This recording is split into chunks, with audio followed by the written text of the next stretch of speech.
दोस्तों, आपके मन में भी कभी ना कभी ये क्वेश्चन जरूर आया होगा कि हम मसीह में हैं तो हमारे जीवन में कष्ट तकलीफ क्यों आता है। हम मसीह में रहने के बावजूद हम बार बार बीमार क्यों पड़ते हैं। हम तकलीफ निराशा में क्यों आते हैं। इसी बात का आंसर, इसी बात का उत्तर आज मैं पवित्र बाइबल से आपको देने जा रहा हूँ। आप इस वीडियो को, इस मैसेज को पूरा जरूर देखें। आप 5 बातें सीखने जा रहे हैं जिसके द्वारा आप इस कष्ट से बाहर निकल सकते हैं, आप तकलीफ से बाहर निकल सकते हैं। और आप जानेंगे इस वीडियो में कि हमारे जीवन में मसीह में रहते हुए भी हम क्यों निराशा, हताश, परेशानी में आते हैं। आइए देखें दोस्तों, पहला कारण हमारे जीवन में कष्ट, बीमारी, तकलीफ क्यों आते हैं। अगर अकॉर्डिंग टू बाइबल वचन के अनुसार मैं बात करूं तो पाप के कारण, जिस पर हम जानते हैं यूहन्ना 5 अध्याय उसकी 14 पद में लिखा है, इन बातों के बाद वह यीशु को मंदिर में मिला, तब उसने उससे कहा, देख तू चंगा हो गया है, फिर से पाप मत करना, ऐसा ना हो कि इससे कोई भारी विपत्ति तुझ पर आ पड़े।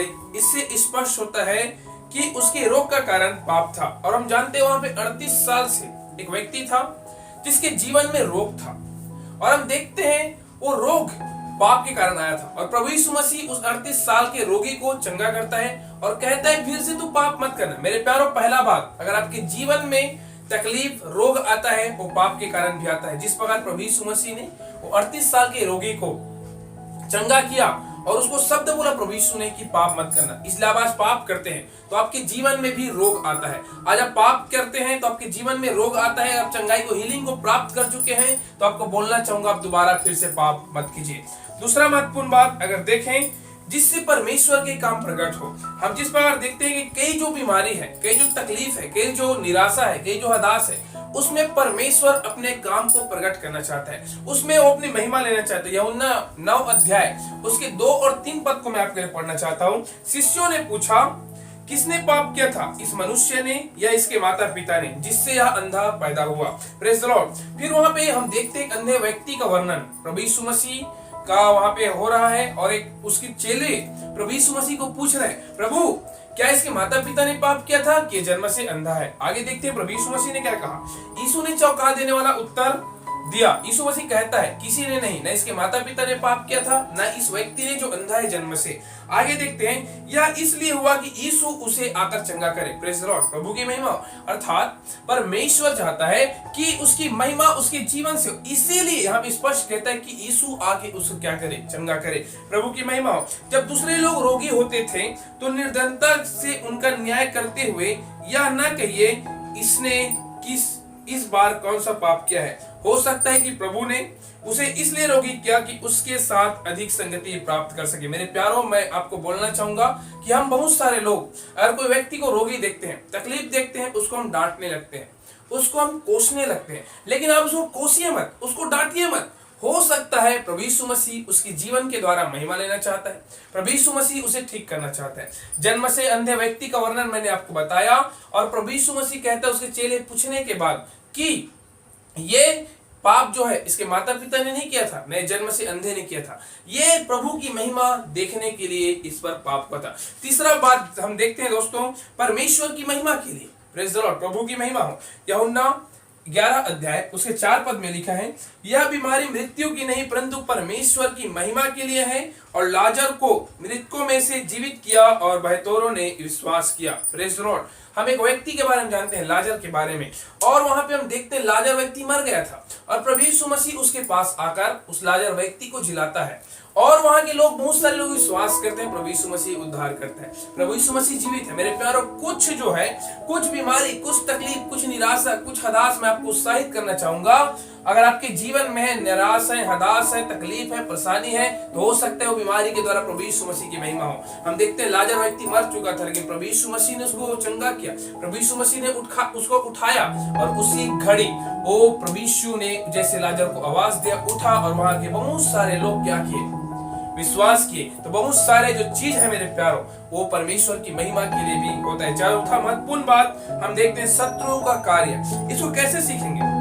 आइए देखें शत्रु का कार्य, मैंने कष्ट क्यों आते हैं। आइए हम देखें, आप सीख रहे हैं। चौथा बात, शत्रु का कार्य के द्वारा भी हमारे जीवन में तकलीफ, निराशा, बीमारी, कष्ट आते हैं। परमेश्वर की अनुमति बोधक इच्छा के साथ, परमेश्वर कई बार इच्छा होता है या फिर परमेश्वर की बहुत सारे इच्छा के द्वारा भी तकलीफ आता है, जिस प्रकार हम जानते हैं अय्यूब के जीवन से। सो पवित्र कलाम इसके बारे में बताते हैं।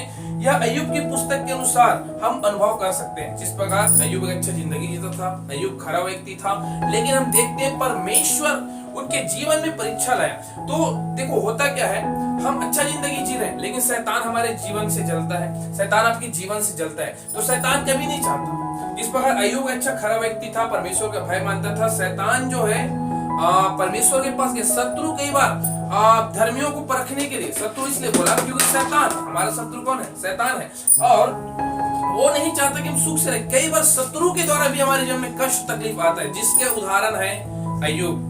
प्रेज़ द लॉर्ड, प्रभु की महिमा। और इसके बारे में अगर मैं और भी देखूं तो मरकुस 5 अध्याय उसके 1 से लेकर 5 तक अगर आप देखते हैं तो वहां पे गिरासोनियों का वह अछूत मानसिक रोगी था।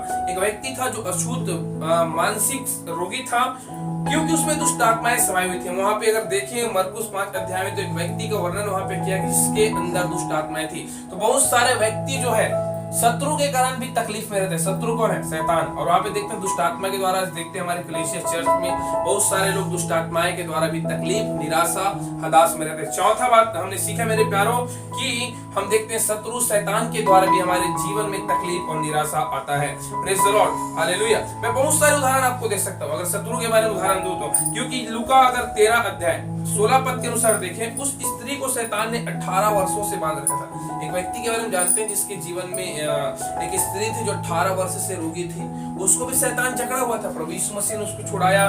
प्रेरितों का 10 अध्याय 28 पद को अगर आप पढ़ेंगे तो वहां पे आप जानेंगे शैतान के सताए हुए लोगों के विषय में वहां बताया गया है कि कैसे वहां पे बहुत सारे लोग थे जो शत्रु शैतान को सताते थे। तो शैतान भी क्या करता है मेरे दोस्तों? कष्ट तकलीफ को लाता है। लेकिन मैं आपको बोलना चाहूंगा डरने की बात नहीं है। प्रभु यीशु मसीह के जन हैं और प्रभु का वचन कहता है याकूब के घराने में कोई तंत्र मंत्र विद्या नहीं चलता। सो डरिए मत, don't be fear, God with us. परमेश्वर हमारे साथ है। प्रभु यीशु मसीह आपको प्यार करते हैं, इसलिए आप डांटिए उस अधिकार को आप इस्तेमाल कीजिए। पांचवा महत्वपूर्ण बात हम देखते हैं, अगर देखें कष्ट क्यों आए तो पांचवा मैं विषय लेना चाहूंगा ताड़ना।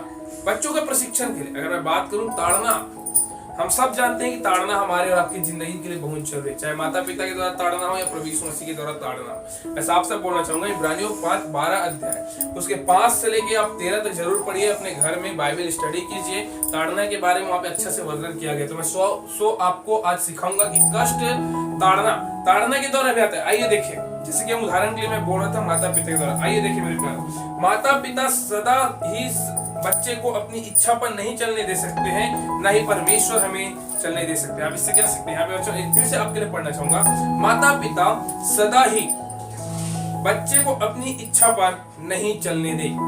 अर्थात हम लोग, बहुत सारे लोग ऐसे होते हैं जो हमेशा बच्चे को डांटते रहते हैं, तू ये नहीं करता, तू ये नहीं करता, तू पढ़ाई नहीं करता, तू आज्ञा नहीं मानता। मेरे प्यार में आपको बोलना चाहूंगा, वो बच्चे को आप जगह प्रेशर देंगे तो हो सकता है डिप्रेशन में चल जाए, तकलीफ में चले जाए। इसलिए उसको कुछ समय आप फ्रीडम छोड़िए।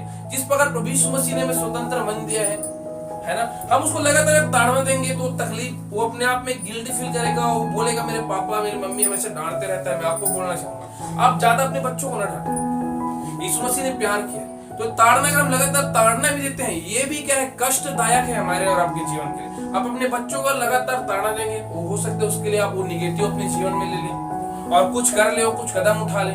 तो आप ऐसा बिल्कुल नहीं कीजिए। अपने बच्चों को ज्यादा डांटिए मत, आप उसको प्यार कीजिए। आपका जीवन प्यार करने के लिए यीशु मसीह इस वचन के द्वारा आशीष दे। और अगर देखें, यदि बच्चा बुद्धिमत्ता को चुनता है तो माता पिता सहर्ष उसे स्वीकार कर लेते हैं। परमेश्वर हमें सिखाने और बुद्धिमान बनाने का प्रयास कर रहे हैं, जिससे हम उचित निर्णय कर सके। प्रभु की महिमा। यदि आपका बच्चा बुद्धिमान है, अच्छा बाइबल स्टडी करता है, पढ़ाई में हर एक चीज में होशियार है मेरे प्यार, तो कोई टेंशन नहीं, उसको परमेश्वर के हाथों में सौंपे, उसे केवल गाइड करे, अच्छी बातों के लिए गाइड करे। उसे आप समझाइए, बेटा ये कर, प्रार्थना कर, मॉर्निंग में सुबह प्रार्थना कर, बाइबल स्टडी कर। ऐसा हम अपने बच्चों को जब गाइड करेंगे तो डेफिनेटली वो बुद्धि की मार्ग में चलेगा, अर्थात प्रभु यीशु मसीह की मार्ग में चलेगा। प्रभु ये छोटे से मैसेज के द्वारा आशीषित करें। मैं आशा करता हूँ कि आप सभी लोग आज सीखें हमारे जीवन में कष्ट, तकलीफ, बीमारी, निराशा, हताश, परेशानी क्यों आता है। 5 बातें मैं आपके साथ शेयर किया हूँ, सो आप जरूर इस वीडियो को देखें। प्रभु आप सभी को आशीष दे। 6 बजे की गॉड ब्लेस यू।